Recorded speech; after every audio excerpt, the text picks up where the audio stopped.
The legend of the Ghost Rider begins long before Johnny Blaze is even born. In the dusty deserts of the American frontier, when law was scarce and greed plentiful, there was a town called San Venganza, a place where every man, woman, and child had traded their soul to the devil himself.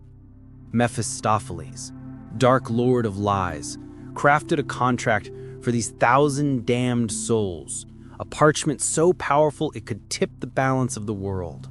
To collect it, he summoned his agent, a rider cloaked in flame, Carter Slade, the Ghost Rider of that age.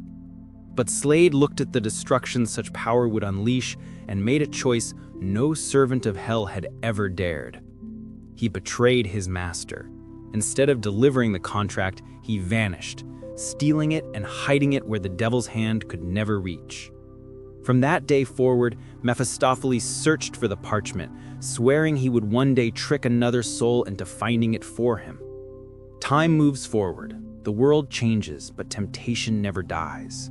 In the 1980s, under the glow of carnival lights, a boy named Johnny Blaze grows up with grease on his hands and a dream in his heart. His father, Barton Blaze, is a motorcycle stunt rider, fearless, reckless, the star of the traveling circus. And Johnny, barely a teenager, is right there beside him, practicing tricks, preparing for the day he'll take the torch. Life at the carnival is a blend of danger and wonder. Audiences cheer as Barton soars through flaming hoops. Off the stage, Johnny whispers promises to his childhood sweetheart, Roxanne Simpson. They talk of leaving the carnival behind one day, of chasing freedom and carving out a future together, far from the roar of engines and the smell of gasoline. But dreams rarely survive the weight of reality. Johnny discovers a secret that shatters his world. Barton is sick. His body is failing, cancer eating away at him day by day. For a boy who lives for his father's approval, the thought of losing him is unbearable. That night, as the carnival winds down and shadows stretch across the tents, Johnny finds himself face to face with temptation incarnate. Mephistopheles appears in the darkness, dressed in a suit that gleams like oil, his smile as sharp as broken glass. He offers Johnny a bargain. Barton's cancer will be gone by morning, his life saved. The price? Johnny's very soul. Desperation blinds the boy. With trembling hands, he signs the contract, his blood sealing the pact. The deal is done. At dawn, Barton wakes strong again. No pain, no sickness. Johnny watches with relief, believing he outwitted fate. But the devil never bargains fair. That very evening, Barton mounts his bike for another death-defying stunt. The crowd cheers as he launches into the air. For one glorious moment, it seems he has triumphed over fate. Then the landing goes wrong. The bike crashes, flames consume him, and Barton Blaze dies before his son's eyes. Johnny is destroyed. The cancer was gone, yes, but the man was still taken. The devil always collects his due. He runs, leaving Roxanne behind, unable to explain the truth. He rides off into the night, carrying a curse he does not yet understand. Years pass. Johnny grows into a man, but not just any man, a legend. Known across the world for impossible motorcycle stunts, Johnny Blaze performs jumps so dangerous no sane rider would ever attempt them. He soars over helicopters, crashes through walls of fire, and always, somehow, survives. Crowds call him fearless, but Johnny knows better. Fear has never left him. It's simply that he cannot die, not while the devil's mark burns in his soul. Fame surrounds him, but emptiness follows close behind. His dressing room is filled with trophies and news clippings, yet he sits alone, drinking coffee by the gallon to quiet his nerves, watching old cartoons like a child afraid of the dark. Beneath the spotlight, Johnny Blaze is a star. In private, he is a prisoner, waiting for the day Mephistopheles comes to collect what he is owed. And fate brings him back to the past he thought he buried. At one of his shows, among the flashing cameras and roaring crowd, he sees her, Roxanne Simpson. No longer a carnival girl, she is now a polished TV reporter, elegant and confident. She stands before him with a microphone, her eyes carrying years of unanswered questions.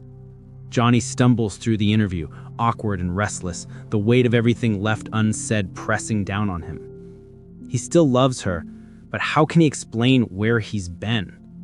How can he tell her he's chained to the devil? Unseen by the cheering audience, the shadows stir once more. Blackheart, the son of Mephistopheles, has come to Earth. Pale-skinned, his eyes pools of darkness, he is colder than his father, hungrier and infinitely crueler. He brings with him 3 allies, elemental demons born of earth, air, and water. Together, they seek the contract of San Venganza.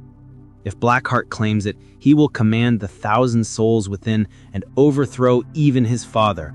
Humanity itself will be little more than his playground. But Blackheart is not the only one who moves in the dark. That night, Mephistopheles appears to Johnny again. His time has come. The bargain made so long ago will now be collected.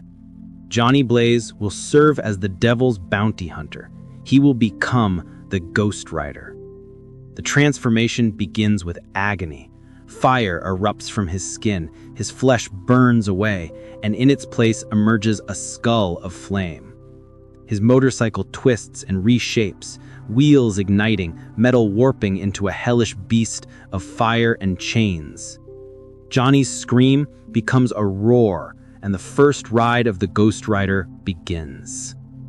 The night of Johnny Blaze's first transformation becomes a storm unlike any the city has seen.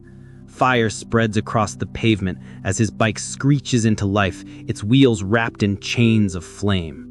He rides without control, as if something greater drags him forward, pulling his soul into the service of hell. Drawn to the presence of evil, the rider makes his way into the dark underbelly of the city, where Blackheart's allies, the elemental demons, move in shadows. He finds himself face to face with Gressel, the demon of Earth, a hulking figure who crushes walls with a single swing. The rider's skull burns brighter, chains whip forward like living serpents, and in one strike he proves the power he wields. With fire that scorch bone and chains that tear through stone, he defeats Gressel and leaves his ashes on the ground. But the rider's justice is not only for demons. A thug tries to assault an innocent woman, and when the rider turns his gaze upon him, the man freezes. This is no ordinary look. It is the penance stare, the Ghost Rider's ultimate weapon. In that fiery glare, the sinner sees every drop of pain he has ever caused, every life he has ruined, every soul he has scarred. He feels it all as his own, his spirit collapsing under the unbearable weight of his sins. By the time the rider releases him, the man is left broken, his soul scorched beyond redemption. By dawn, the fire fades and Johnny wakes in the charred ruins of his ride, the memories of the night burned into his mind like scars. Confused, terrified, he returns to his garage, seeking answers. There, in the shadows, waits a stranger, Carter Slade, the same man once known as the Ghost Rider of the Old West, his hair white, his voice gravelly. Slade has lived for over a century, cursed to walk between worlds after betraying Mephistopheles. He explains to Johnny what he has become, a spirit of vengeance, bound to the devil's will, but capable of choosing how to use that power. The flames, the chains, the penance stare, they are all weapons against evil. Johnny struggles with the truth. He never wanted this. He only wanted to save his father. Now he carries a curse that tears his life apart. Roxanne sees his strange behavior and demands answers. At first, Johnny tries to explain, stumbling over the words, but how do you tell someone you burst into flames every night and hunt demons? She doesn't believe him, not until she witnesses the fire with her own eyes. Fear and heartbreak drive her away, convinced that Johnny has lost his mind. Meanwhile, Blackheart grows stronger. With Gressel destroyed, he still has Abigor, the demon of air, and Wallow, the demon of water, at his side. Their search for the contract intensifies. Every night they scour churches, graveyards, and hidden corners of the world, seeking the one object that will make Blackheart invincible. The closer they get, the more the balance tips towards darkness. Johnny, though inexperienced, becomes a force they cannot ignore. His nightly rides blaze across the city, fire carving through the skyline. Crowds whisper of a demon biker, a fiery skeleton that punishes the wicked. The police are not blind to the destruction. After one night of flaming carnage, Johnny is arrested and thrown into jail.